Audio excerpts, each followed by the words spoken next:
పెట్టుబడుల అవగాహనపై రేవంత్ మరియు గిరిబాబు గారు కండక్ట్ చేసే వెబినార్ కోసం ఈ నెంబర్కి కాల్ చేయండి.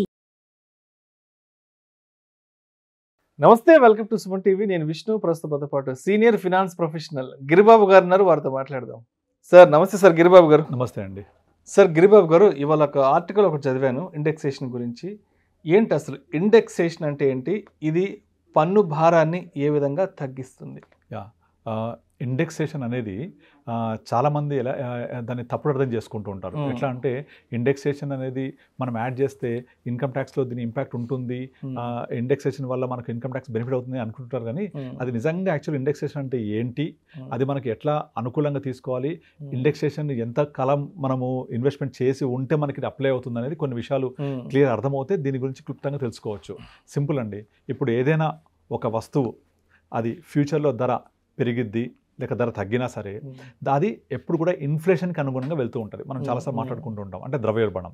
అయితే సపోజ్ ఇప్పుడు నేను ఒక వ్యాపారిని లేదా ఒక వ్యాపారం చేసేటప్పుడు నేను ఇవాళ ఒక వస్తువు కొన్నానంటే ఆ వస్తువుని ఎంతకు అమ్ముతున్నాను, ఆ వస్తువు అమ్మినప్పుడు నాకు ఎంత లాభం వచ్చింది, ఈ వచ్చిన లాభానికి మళ్ళీ మనము ద్రవ్యోల్బణాన్ని అటాచ్ చేయాలి. అటాచ్ చేసి అప్పుడు రియల్ ఇన్వెస్ట్మెంట్, రియల్ ప్రాఫిట్తో తీసుకుంటాం. ఫర్ ఎగ్జాంపుల్, ఇప్పుడు నేను ఒక వస్తువు 100 రూపాయలు కొన్నాను, దీనికి నాకైనా లోకల్ ట్యాక్స్ ఎక్స్ట్రా ఒకప్పుడు ఉండేది, మీకు గుర్తుందా? ఎంఆర్పీకి ముందు ఎల్టీ ఎక్స్ట్రా అని ఉండేది. అంటే ఏంటి? అదనపు పన్నులు, స్థానిక పన్నులు అదనం. ఆ టెక్సెస్ అన్ని కూడా యాడ్ చేసుకొని నా total cost of production or cost of purchase plus local tax extra, దాని మీద నేను ఎంత ప్రాఫిట్ వేసుకొని అప్పుడు నేను అమ్మడం జరుగుతుంది. అప్పుడు అమ్మిన ప్రైస్లోంచి నా production cost, local tax extra అన్ని తీసేస్తే నా ఖర్చులు మళ్ళీ తీసేస్తే వచ్చేది మనకు ప్రాఫిట్. అయితే ఇదే కాన్సెప్ట్ ఇండెక్సేషన్కి దగ్గరగా ఉంటుంది. ఇండెక్సేషన్లో ఏమవుతుందంటే, ఫర్ ఎగ్జాంపుల్ మనము ఇండెక్సేషన్ దేనికి ఉపయోగపడుతుంది? స్టాక్ మార్కెట్, డెట్ ఫండ్స్, తర్వాత రియల్ ఎస్టేట్, వీటన్నిటిలో ఉపయోగపడుతుంది. ఉదాహరణకు మనం రియల్ ఎస్టేట్ తీసుకుంటే, ఎవరైతే 2 years ఏదైనా ఒక ల్యాండ్ లేదా ఒక ఫ్లాట్ ఏదైనా హోల్డ్ చేస్తే 2 years కంపల్సరీ, అబౌట్ 2 years ఉంటేనే మనకి ఇండెక్సేషన్ వస్తుంది. బిలో 2 years ఉంటే ఇండెక్సేషన్ రాదు, నార్మల్గా ట్యాక్స్ కట్టాలి. ఒక 2 years కనుక హోల్డ్ చేసి ఉంటే కూడా, సపోజ్ మనము ఒక 10 years ఎగ్జాంపుల్ తీసుకుందాం. 10 years బ్యాక్ ఒక ల్యాండ్ నేను ఒక 10 లక్షలకు కొన్నాను, ఇవాళ ఈ ల్యాండ్ 20 లక్షలకు అమ్మాను. అంటే నాకు నిజంగా వచ్చే లాభం 10 లక్షలు వచ్చినట్ట? 10 లక్షలకు కొని 10 లక్షలకు అమ్మితే కాదు కదా. ఈ లోపల ఈ గడిచిన 10 సంవత్సరాలలో ల్యాండ్ యొక్క ప్రైస్ అప్రిషియేషన్ ద్రవ్యోల్బణానుగుణంగా పెరుగుతూ ఉంటుంది. ఇది ఎంత ఉంటుంది? కన్జ్యూమర్ ప్రైస్ ఇండెక్స్కి అడ్జస్ట్ చేసి ఉంటుంది.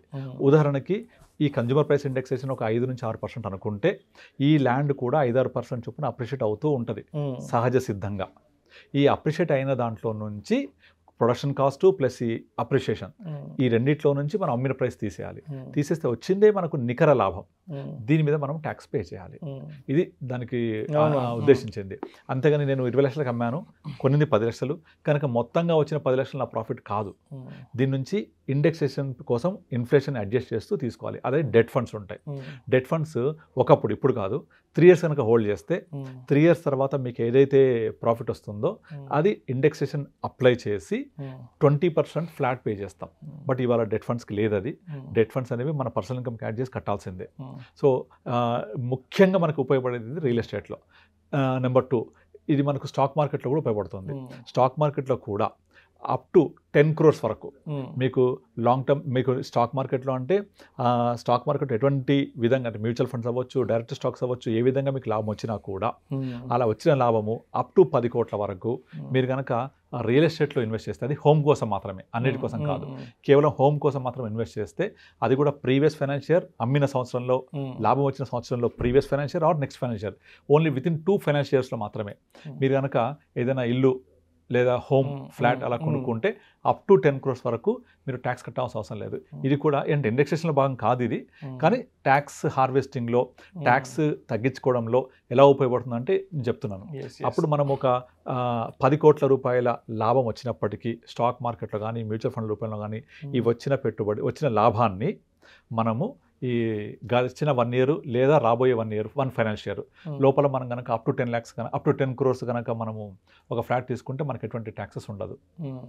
లేదా మనము ఏదైనా ట్యాక్స్ కట్టాల్సిన పరిస్థితి వస్తే ఇండెక్సేషన్ని అర్థం చేసుకొని దాని ఇండెక్సేషన్ యొక్క షీట్ మనకు ప్రతి ఒక్క సీఏ దగ్గర దొరుకుతుంది, ఇంటర్నెట్ దొరుకుతుంది. ఆ ప్రకారంగా మనము కాస్ట్ ఆఫ్ అక్విజిషన్ క్యాలిక్యులేట్ చేయాలి. First cost of acquisition calculate చేసి మనం అమ్మిన ప్రైస్ నుంచి తీసేసేయాలి. వచ్చింది ఇండెక్సేషన్ అనుగుణంగా మనం ఇన్కమ్ ట్యాక్స్ పే చేయాలి. ఇది సింపుల్గా ఇండెక్సేషన్ అంటే. ఒక ముక్కలు చెప్పాలంటే ఇన్ఫ్లేషన్కి అడ్జస్ట్ చేస్తూ మన యొక్క పర్చేస్ ప్రైస్ని రీడిఫైన్ చేస్తారు. ఆ రీడిఫైన్ చేసిన దాని నుంచి మనం అమ్మిన ప్రైస్ నుంచి తీసేసి రిమైనింగ్ ట్యాక్స్ కడతాం. Thank you so much Giribabu. Thank you అండి. సుమన్ టీవీలో మీ పర్సనల్ అండ్ బిజినెస్ ప్రమోషన్స్ కోసం కింది నెంబర్కి కాంటాక్ట్ చేయండి.